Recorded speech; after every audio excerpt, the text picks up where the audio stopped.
अप्रैल मई में होने वाले 5 विधानसभा चुनावों को लेकर कांग्रेस आलाकमान सक्रिय हो गया है। इसी कड़ी में शनिवार शाम कांग्रेस नेता राहुल गांधी और पार्टी अध्यक्ष मल्लिकार्जुन खड़गे तमिलनाडु कांग्रेस के वरिष्ठ नेताओं के साथ अहम बैठक करने पहुंचे थे। माना जा रहा है कि इस बैठक के बाद तमिलनाडु को लेकर कांग्रेस की भावी रणनीति पर जारी सस्पेंस खत्म हो सकता है। दरअसल तमिलनाडु में करीब 2 दशक से कांग्रेस और डीएमके गठबंधन में है, लेकिन अब प्रदेश कांग्रेस के भीतर इस गठबंधन को लेकर असंतोष उभरने लगा है। कुछ नेता अभिनेता विजय की नई राजनीतिक पार्टी तमिलनाडु वेत्री कंजगम के साथ गठबंधन की खुलकर पैरवी कर रहे हैं। सवाल यह है कि क्या कांग्रेस अपने पुराने सहयोगी डीएमके से किनारा कर कोई नया प्रयोग करने वाली है। कांग्रेस डीएमके रिश्ते में सबसे बड़ा पेंच सत्ता में भागीदारी को लेकर फंसा है। अब तक डीएमके कांग्रेस समेत सहयोगी दलों को सिर्फ चुनावी गठबंधन तक सीमित रखती आई है और सरकार में भागीदारी नहीं बनाती, लेकिन इस बार कांग्रेस चुनाव से पहले ही सत्ता में हिस्सेदारी की मांग कर रही है। सूत्रों के मुताबिक कांग्रेस मुख्यमंत्री एमके स्टालिन की सरकार में कम से कम 6 मंत्री पद चाहती है। वहीं डीएमके नेतृत्व साफ कर चुका है कि कांग्रेस को सरकार में शामिल करने की अभी कोई गुंजाइश नहीं है। वहीं सत्ता के साथ साथ सीट बंटवारे को लेकर भी कांग्रेस और डीएमके के बीच मतभेद गहरे हो चुके हैं। साल 2021 के विधानसभा चुनाव में कांग्रेस को 25 सीटें मिली थी। इस बार पार्टी ज्यादा सीटों की उम्मीद लगाए बैठी है, लेकिन सूत्रों के अनुसार डीएमके कांग्रेस को केवल 19 सीटें देने को तैयार है। कांग्रेस पुराने आंकड़ों का हवाला देकर ज्यादा सीटें मांग रही है, जैसे साल 2016 में 41 सीटें, साल 2011 में 63 सीटें और साल 2006 में 48 सीटें। सूत्र बताते हैं कि साल 2026 के चुनाव में कांग्रेस करीब 35 सीटें चाहती है, जबकि मोल भाव की शुरुआत 60 से 70 सीटों से की गई थी। वहीं पार्टी चाहती है कि जल्द से जल्द सीट बंटवारे को लेकर फॉर्मूला तय हो जाए, लेकिन 1 महीने से ज्यादा बीत जाने के बावजूद सहमति नहीं बन पाई है। इसी बीच कांग्रेस नेतृत्व की नजरें अभिनेता विजय की पार्टी टीवीके पर टिकी हुई हैं।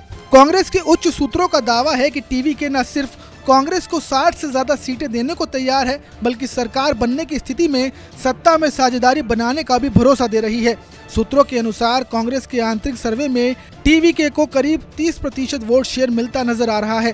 कांग्रेस को लगता है कि विजय की जबरदस्त लोकप्रियता के सहारे वे डीएमके के चंगुल से बाहर निकल सकती है। अब विजय की लोकप्रियता दक्षिण भारत के अन्य राज्यों में भी है, साथ ही वे ईसाई समुदाय से आते हैं, जिससे कांग्रेस को केरल समेत अन्य राज्यों में ईसाई वोटों को साधने में मदद मिलने की उम्मीद है। अभी हाल ही के दिनों में राहुल गांधी का विजय के प्रति झुकाव भी चर्चाओं में रहा। उन्होंने सेंसर बोर्ड में अटकी विजय की फिल्म जननायक के समर्थन में सोशल मीडिया पोस्ट कर पीएम मोदी पर निशाना साधा था। करोड़ भगदड़ की घटना के बाद राहुल गांधी ने विजय से फोन पर बात भी की थी।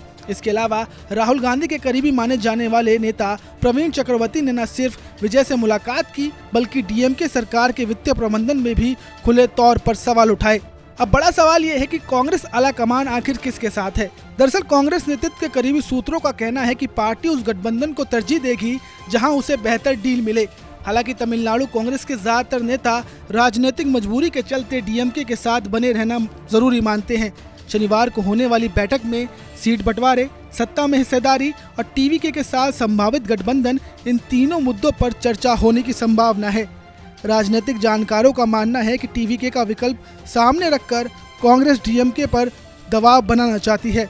हकीकत यह है कि तमिलनाडु में कांग्रेस का अपना मजबूत धनाधार नहीं बचा है। बता दें कि डीएमके के दम पर ही पिछले 2 लोकसभा चुनावों में यूपीए इंडिया गठबंधन ने राज्य में क्लीन स्वीप किया था।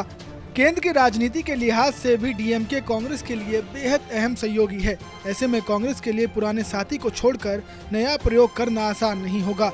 गौरतलब है कि अगर कांग्रेस टीवीके के साथ गठबंधन करती है तो ये बीजेपी के लिए भी चिंता की खबर है। दक्षिण भारत में बीजेपी का जनाधार पहले ही कमजोर है। केंद्रीय गृह मंत्री अमित शाह समेत पीएम मोदी तमिलनाडु का दौरा कर अपनी जमीन मजबूत करने में लगे हैं। बीजेपी और एआईएडीएमके गठबंधन इस बार आर या पार के मूड में भी है, लेकिन तमिलनाडु की राजनीति में कांग्रेस का यह बड़ा दाव सभी सियासी दलों को टेंशन में डाल सकता है। खैर, आप इस पर क्या सोचते हैं, हमें कमेंट कर जरूर बताएं।